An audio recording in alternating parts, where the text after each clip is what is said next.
Hello, everyone. Welcome back in the new episode of LWC series. Today, we are going to talk of JavaScript callbacks part B. In the part A, we have already talked about the concept of the JavaScript callbacks, how the callbacks works with a number of practical examples with an easy explanation and using all those examples in the LWC. I'm sure that, those who have watched the part A, they are fully satisfied and now they are confident enough with the JavaScript callbacks concept. In the part B, I am going to discuss the asynchronous JavaScript callback concept using the standard functions which we have like setTimeout. And in the end of the session, I'm also going to work on a mini project with you. So I request you to please watch the video, the episode fully. And in case if you have any doubt, you are always welcome to put a query in the comment section. The code, whichever the code I am writing, you will be getting that code in a GitHub repository, and the link of the GitHub repository you will find in the description of this video. Thank you. So let's get started. So the first method which I am going to discuss today is setTimeout, which is a standard JavaScript function. And the purpose of this setTimeout function is to execute the logic or a function after certain time. Now let me explain you with a very practical example. Let's say you called someone and you said that we will be meeting in next 10 minutes. That means you informed a person that I want to meet with you after 10 minutes. So in next 10 minutes, the person will be on hold, but will be prepared to meet you and to have a discussion, right? So setTimeout purpose is also the same. It put the function or a code on a hold and execute after the delay time whichever you provide. Now, before we start working in LWC, let me also show you the syntax of the setTimeout. And in the syntax of the setTimeout, there's only one required parameter that can be your either code or the function reference. So setTimeout code, this is one parameter. setTimeout function reference, setTimeout function reference delay time, setTimeout function reference delay time parameter 1, setTimeout function reference delay time parameter 1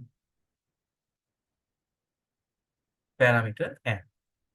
So as I said, there is only one required parameter, that is either your code or the function which you want to execute after the setTimeout execution.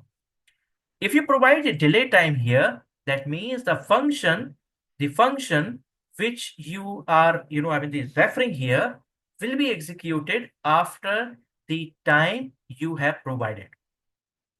Let me show you in a practical way. So we have one component which is the completely blank.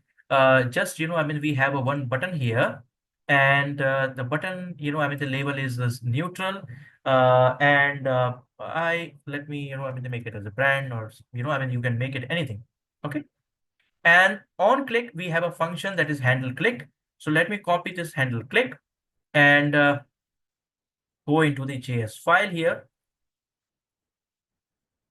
Okay. I need one function, and whatever the output I will be getting, I need to show the output on a UI. So I have the property here.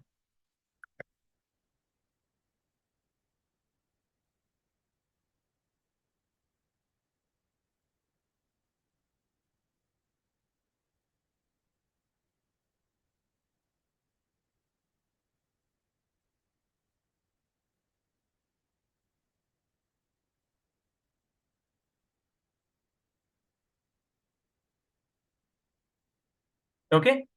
Now, because I need to show this, so I need to show the whatever the this property is containing, that is hello Prashant Veer Singh. I need to show on a UI. So let me put it into the UI. Okay. Now let's come into the JavaScript part of the enterprise component.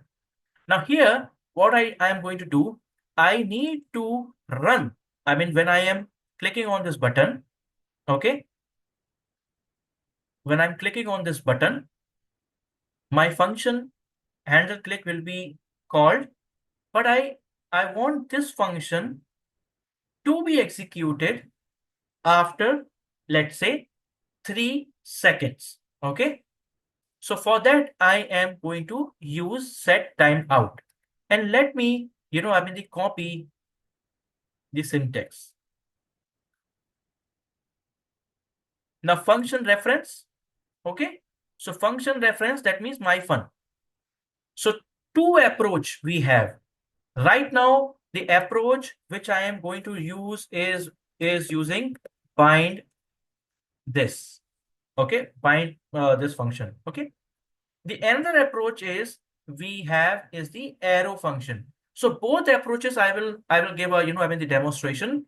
Whichever the approach you find easy for you to understand, you can opt for it. I'm again repeating that you need not to write the code. Code I will provide in the GitHub repository. You can simply copy and run it, but I need your focus here so that you can understand in a very easy format. So function reference, okay? I need this function, my fun name here. I need the set timeout to call my function, my fun, to be called from the set timeout after a certain delay time, okay? So what I'm going to do, this dot my fun, okay, dot bind this. Now let me explain you that what exactly or why I am using bind this. This should be the question in your mind. Okay. Now, bind this actually helps JavaScript to make JavaScript compiler understand that whatever the function, here we are using the function myFun. So the myFun function is to be called in the reference of current class instance. Okay. If you will not use bind this, there is a high probability that you get a error because it will lose the context. So to make sure that our function will be executed, will be called and executed in the reference of the current class instance, we have to use bind this. Okay. And put your delay time here. So I have provided 3000 milliseconds. Remember the delay time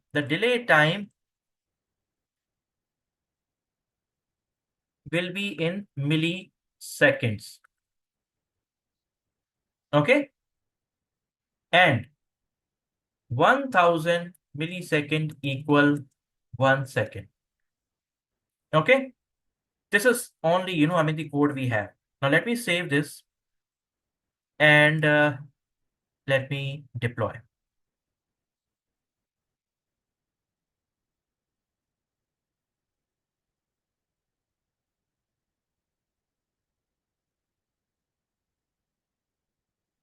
Deploy. Okay. Now let me go into the Salesforce.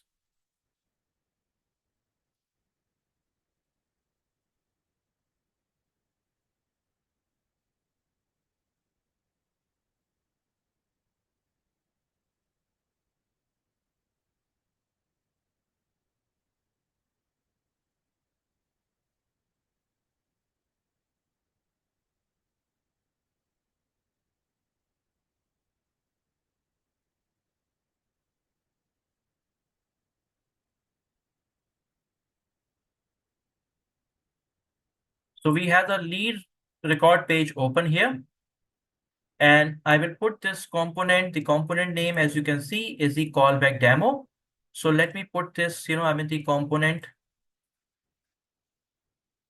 callback demo.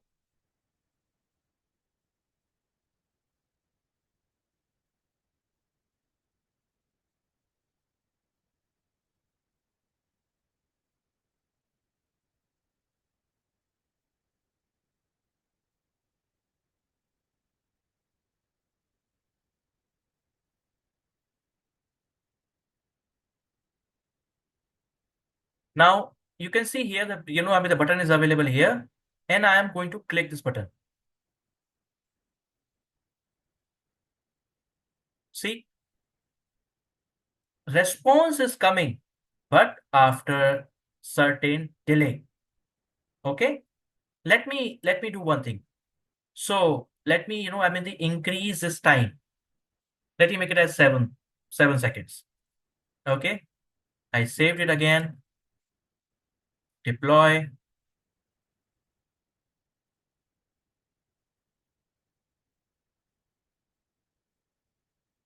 and refresh.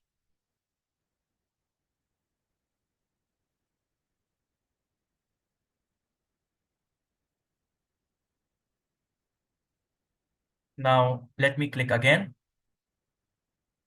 and you will see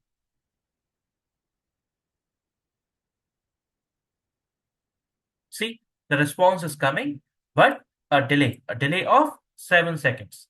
All right. Now let me, this is the one of the approach. Okay. Now let me, the go with another approach, that is your using arrow function. So arrow function, the approach. So what you have to do again, set time out. Okay. And here you have to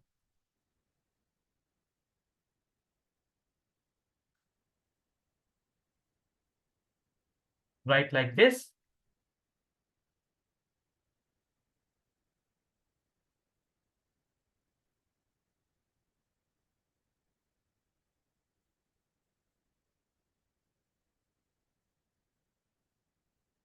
7,000 milliseconds and done. Okay. So this is, this is the arrow function approach. Okay. You see the arrow. Okay. It's a JavaScript concept. If you want the explanation related to the arrow function, just let me know in the comment section. I will, I will explain you the what is, the JavaScript, the arrow function is. Basically, it's a the newly introduced concept of the, the function, arrow function. So I saved and I want to deploy again. And let me also, make a change uh,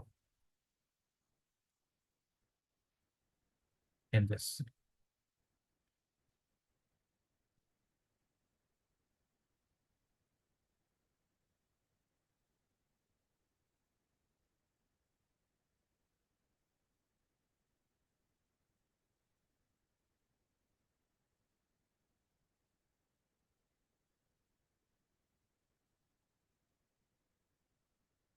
And let me refresh.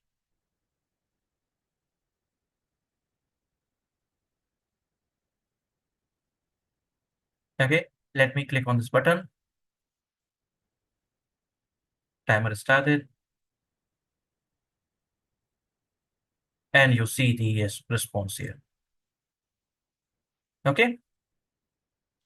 So this is, I mean, this is how the set timeout works. Okay. Now, just to, I mean, make sure that, I mean, this lecture do not, uh, become the lengthy the episode. I'm ending this episode here, but, I mean, in the third part, I am going to, I mean, the continue with the discussion with a mini project. So stay tuned. And, I mean, if you have any query, any doubt, the comment section is open for you. Show your love with the like, subscribe, and share. We'll meet you again with the third part of this JavaScript callbacks with a mini project. See you. Bye.